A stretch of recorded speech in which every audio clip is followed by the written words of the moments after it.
Hello and welcome to a very special holiday edition of Cakes and Cults. I'm Bee and thank you for joining me today as I do something a little bit different in the spirit, well, of this season. Speaking of holiday spirit, this is full of it. Anyway, so I don't know if you knew this, but back in the day, I don't know what day, a tradition on Christmas Eve was to share scary stories. And not sure why, I didn't look into it that hard. I just know that it's a tradition and something that I love because Christmas time is a time where you can kind of like reminisce on the past and on family members that have left. And it's just that nostalgia that I feel like is a very powerful feeling that can kind of just push it forward as far as like some sort of like, I don't know, supernatural or metaphysical kind of thing. So it's just cool. I enjoy it. And I decided I wanted to do that. I wanted to resurrect this tradition in the best way that I could think of doing, which was I'm going to read some creepypastas for you. So without any further ado, I'm going to read a few short creepypastas that I've never read before. So we're both on a journey. And I'm just really happy to be here at the end of 2020. Looking forward to seeing how 2021 pans out. I don't want to look too forward to it because it's what I said last year. And then we got this dumpster fire that we're dealing with right now. So here we are. This creepypasta is called Darkness in the Rearview Mirror.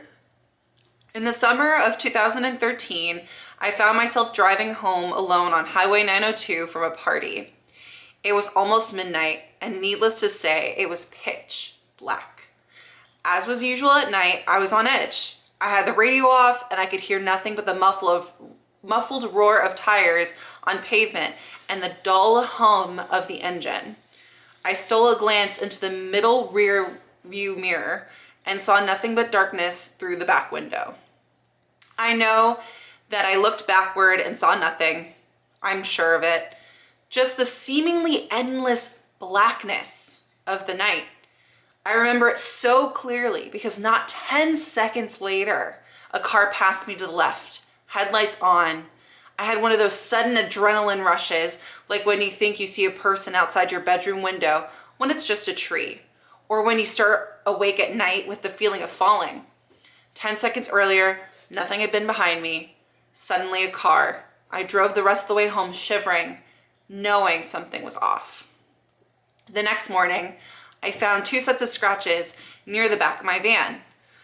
One was on the left rear and one was on the right. The car was pretty old. They could have just been there for months, but that was the first time that I distinctly remembered seeing them. In hindsight, there are 2 possibilities for what had happened that night. Possibility 1, by some glitch in reality or something paranormal, this other car had somehow appeared behind me within 10 seconds of me checking my mirror, like some weird ghost crap or something. However, the second option is what makes my blood run cold when I consider it. It doesn't even occur to me until months after the fact, but it makes me dread driving alone at night even more. Possibility 2, the car was normal. It had approached me from the rear and passed me to my left. However, something large and wide and as black as the night had been clinging to the rear of my car, obscuring my view through the window and leaving deep scratches on the sides. And I had inadvertently driven it home with me. Spooky, creepy, pasta. That's spooky. spooky. I'll give that one a solid like 5 out of 10. It was relatable. There was some elements there. You know, I see where you were going, author. All right, here is another one called Instant Messaging. It all started on the 14th night of March, the night of my parents' 20th wedding anniversary. Your parents got married on the Ides of March? Is that the Ides of March? Am I dumb? Is it because of my holiday spirit? It was a wonderful sunny day, if memory serves. Surprisingly warm for before the beginning of spring. The beautiful weather was perfect for the atmosphere of the day. Being married for 20 years is obviously something momentous, so my parents had booked a table at our favorite Italian restaurant, Olive Garden. I just added that bit in there. Of course, this was a formal occasion, so I had my best suit on. It was 5:33, and I was just straightening my tie when my phone went off. I'd received a message. Oh, why are you yelling at me? That's strange, I thought. That never happens. I checked the message. It was from my mom. It was quite a jumble of numbers and letters, but through the vocabulary stew, I could make out the legible phrase, "Please, help me." It should go without saying that this worried me greatly, so I immediately responded, "Are you okay?" Are you okay? Come here. Come here. Oh my goodness. Oh my goodness. We have to have a chicken. Oh no, I'm gonna get censored. Oh no. Oh man. Are you okay? Just as instantly, I got another text which read, "Oops, pocket text." I sighed with all the relief I had and continued to prepare myself. This one's riddled with typos. I'm sorry. A few minutes later, I received yet another message, this time from my dad. I checked again, and once again, it was a massive mixture of letters and numbers with the phrase, "Please help me," concealed within. Creepy though this was, my dad was always a joker, so I presumed he was just joking around until I sent another text saying, "Oops, pocket text." Now this sparked panic, pure, unmistakable panic. Exactly half a minute passed when I received this exact same text message from my sister. This could not be coincidental. It just couldn't. In a state of sheer anxiety, I started to run to the restaurant. I made it about a quarter of the way before I was stopped by a police officer. "Main road's closed," he said. "Huge car crash." This was the exact moment I realized what had just happened. I demanded to see the wreckage. A request, I'm surprised, was allowed.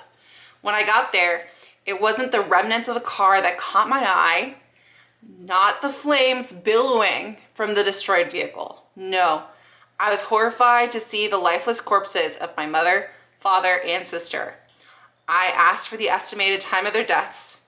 All of them were killed instantly by the collision at 5:32. Ooh. Okay. Last one. This one is called Kids in the Dark. So, growing up poor in the deep South meant sharing a lot with my little brother, Ollie. Most often, we passed toys, clothes, and skin conditions between us. Up until he was 6, we even shared a bed. Neither of us was happy about that. It was my 10th birthday when that changed. I got one present that year, and it was a bed of my own. Ollie was jealous right away, and I could understand why. He had to keep that half broken down frame with the worn out mattress. The one that I got wasn't much better, but not being broken and worn was enough. Sleeping apart was a great feeling. It was freedom. No longer would I have to suffer for the sudden and inexplicable kicks to the stomach. No longer would I have to wake up with Ollie's foot pressed into my neck like he stepped on Dracula the night before. At least that's what I thought. Right away, right after I got the new bed, the shriek started. At first, I thought Ollie woke up in the middle of the night and screamed because he had gotten scared. Then the sound echoed through the tiny room again, and I knew it wasn't a normal cry. The room was always black as pitch after sunset. The one window we had was pressed against the longleaf pine, and even the biggest, brightest moon cast no light inside. The shriek just about drove me crazy. Every night, probably at the same exact time, these sharp yelps would knock me right out of my dreams. It wasn't my mom or dad yelling either. I knew what that sounded like, believe me. Most worrying of all was the fact that I could never tell where it was coming from. It seemed completely random. One night, it'd come from somewhere near the closet. The next, it'd shoot out from a corner in the ceiling.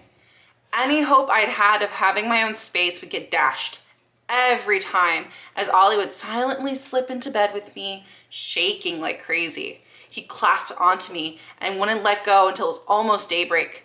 Most times, I'd take his hand and tell him everything was gonna be okay. Sorry, my cat is causing complete chaos because I'm not paying attention to her right now. Sally, enough, honey. You can't play with that. Come here. You want to sit on Mommy's lap? You want to say hi? Yes, thank you. Merry Christmas. Oh my God. Anyway, over time, the shriek started changing. At first, it was only by small degrees, but eventually it took on the primal hooting sound of a primate calling out its fierce warning. I had to clasp pillows to my ears just to keep from going deaf. Mom and Dad never believed me or Ollie. Basically, the thing, whatever it was, refused to make a peep when they were in the room. Apparently, they couldn't even hear it through the walls, even though it was damn sure loud enough.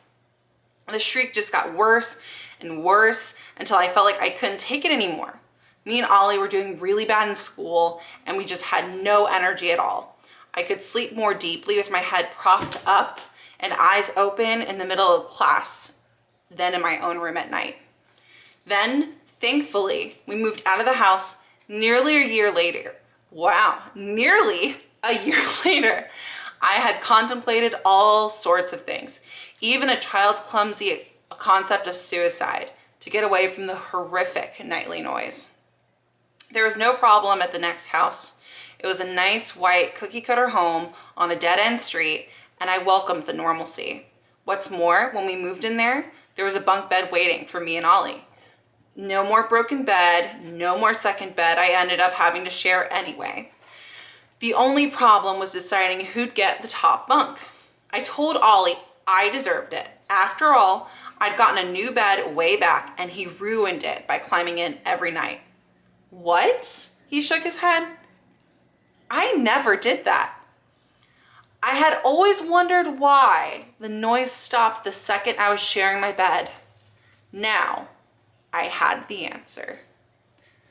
That one was good. I'm gonna give that one a little clap. That one was good. Sorry about the interruption with the cat. She wasn't having it.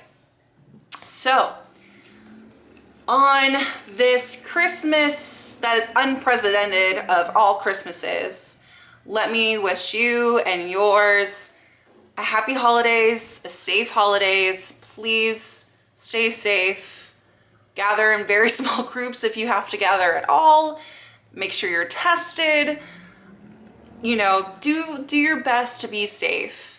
And I will see you next time, probably for my birthday. All right, take care and stay safe out there. Bye-bye.